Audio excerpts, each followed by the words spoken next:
আপনার কি মাঝে মাঝে মনে হয় আপনি ভুল জায়গায় টাকা ইনভেস্ট করেছেন? আপনার বন্ধু যখন বলে সে স্টকে 20% রিটার্ন পেয়েছে, তখন কি আপনার মনে একটা ভয় কাজ করে যে আপনি হয়তো কিছু মিস করছেন? ইন্টারনেটে গেলেই দেখবেন সবাই বলছে 50-30-20 রুলস ফলো করতে। কিন্তু আমি আজ আপনাকে একটা কথা খুব স্পষ্ট করে বলতে চাই, আপনার জীবন, আপনার স্বপ্ন আর আপনার ঝুঁকি নেওয়ার ক্ষমতা কি পাশের বাড়ির ওই ছেলেটার মতো? যদি না হয় তবে আপনি কেন সবার মতো একই ইনভেস্টমেন্ট রুল ফলো করবেন? আজকের এই ভিডিওতে আমরা প্রথাগত নিয়মের বাইরে যাব। আজ আমি আপনাকে শেখাবো এমন একটা কাস্টম পোর্টফোলিও বানাতে যা আপনার বয়স আর আপনার মানসিক শান্তি অনুযায়ী কাজ করবে। আমি কথা দিচ্ছি এই 8 মিনিট আপনার আগামী 15 বছরের ফাইন্যান্সিয়াল ডিসিশনকে বদলে দেবে। আজকের পর আপনার পোর্টফোলিও নিয়ে আর কোনো কনফিউশন থাকবে না। হ্যালো বন্ধুরা, আমি অভিজিৎ, আপনাদের সবাইকে স্বাগতম দ্য ওয়েলমেন্ট চ্যানেলে। অধিকাংশ মানুষের পোর্টফোলিও কেন ফেল করে জানেন?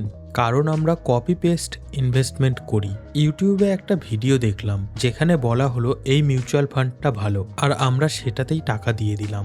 খবরের কাগজে দেখলাম সোনার দাম বাড়ছে আর আমরা সোনা কিনে ফেললাম। কিন্তু সমস্যাটা হলো এটা অন্যের প্রেসক্রিপশন দেখে নিজের ওষুধ খাওয়ার মতো। পোর্টফোলিও বিল্ডিং কোনো ম্যাথামেটিক্স নয়, এটা একটা সাইকোলজি। আপনার ইনকাম, আপনার বয়স আর আপনার ফ্যামিলি ব্যাকগ্রাউন্ডের উপর নির্ভর করে আপনার পোর্টফোলিও কেমন হবে। 50-30-20 রুলস একটা সাধারণ গাইডলাইন হতে পারে, কিন্তু এটা কোনো ধ্রুব সত্য নয়। আজ আমরা জানব আপনার জন্য পার্সোনালাইজ স্ট্র্যাটেজি কি হওয়া উচিত। ইনভেস্টমেন্টের দুনিয়ায় একটা কথা আছে, time is the greatest currency. আপনার বয়স কত তার উপর নির্ভর করবে আপনি কতটা ঝুঁকি নিতে পারবেন। স্টেজ 1, 18 থেকে 25 বছর। এই বয়সে আপনার সবচেয়ে বড় সম্পদ হলো সময়।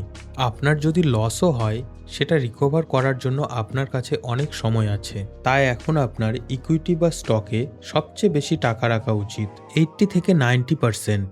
কারণ এই বয়সে আপনার কম্পাউন্ডিংয়ের জাদু দেখার সুযোগ সবচেয়ে বেশি। স্টেজ 2, 26 থেকে 35 বছর।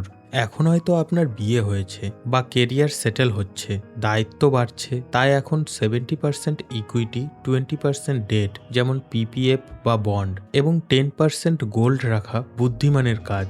স্টেজ 3, 36 থেকে 45 বছর। এই বয়সে আপনার সন্তানদের পড়াশোনা বা হোম লোনের চাপ থাকতে পারে, তাই ইকুইটি কমিয়ে 50 থেকে 60%-এ নিয়ে আসতে হবে।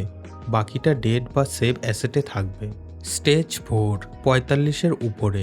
এখন লক্ষ্য হওয়া উচিত ক্যাপিটাল প্রোটেকশন। রিটার্ন কম হলেও চলবে, কিন্তু মূল টাকা যেন না কমে। তাই এখন ডেট ফান্ড বা সেভ ইনভেস্টমেন্টের পরিমাণ বাড়িয়ে 60 থেকে 70% করতে হবে। সবাই বলে আমি অনেক রিস্ক নিতে পারি, যতক্ষণ না মার্কেট 10% ক্র্যাশ করে। নিজের রিস্ক টলারেন্ট বোঝার জন্য নিজেকে 3টি প্রশ্ন করুন। 1. কাল যদি আপনার ইনভেস্টমেন্ট করা টাকা 20% কমে যায়, আপনি কি রাতে শান্তিতে ঘুমাতে পারবেন? 2. আপনার কি আগামী 2 বছরের মধ্যে এই টাকার দরকার আছে? 3. আপনি কি মার্কেটের ওঠানামা দেখে ভয় পেয়ে সব বিক্রি করে দেন? যদি আপনার উত্তর হয় আপনি ভয় পান, তবে আপনি একজন কনজারভেটিভ ইনভেস্টর। আপনার পোর্টফোলিওতে ডেট ফান্ড বা গোল্ড বেশি থাকা ভালো। আর যদি আপনি মনে করেন মার্কেট নিচে নামলে আমি আরও কিনব, তবে আপনি অ্যাগ্রেসিভ ইনভেস্টর। আর মাঝখানের মানুষরা হলো মডারেট। মনে রাখবেন, অন্যের রিটার্ন দেখে ঈর্ষা করবেন না, নিজের মানসিক শান্তি আগে দেখুন। পোর্টফোলিও মানেই 10-15টা মিউচুয়াল ফান্ড বা 50টা স্টক নয়, একে সিম্পল রাখুন। আমি সাজেস্ট করি 3 ফান্ড স্ট্র্যাটেজি। 1. ইকুইটি। এটা আমাদের দেশের টপ 50টা কোম্পানিকে রিপ্রেজেন্ট করে। দেশ এগোলে আপনার টাকাও বাড়বে। 2. Date fund. এটা আপনার টাকার সেফটি নেট, এমার্জেন্সিতে কাজে লাগবে। 3. গোল্ড।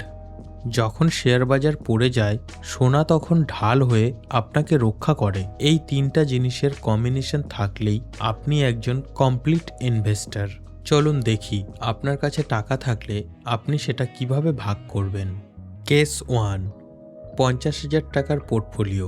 এখানে জটিলতার দরকার নেই। 40,000 টাকা ডাইরেক্ট ইন্ডেক্স ফান্ডে, 10,000 টাকা একটা সেভিংস বা লিকুইড ফান্ডে বিপদের জন্য, ফোকাস হওয়া উচিত ইনভেস্টমেন্ট বাড়ানো, পোর্টফোলিও সাজানো নয়।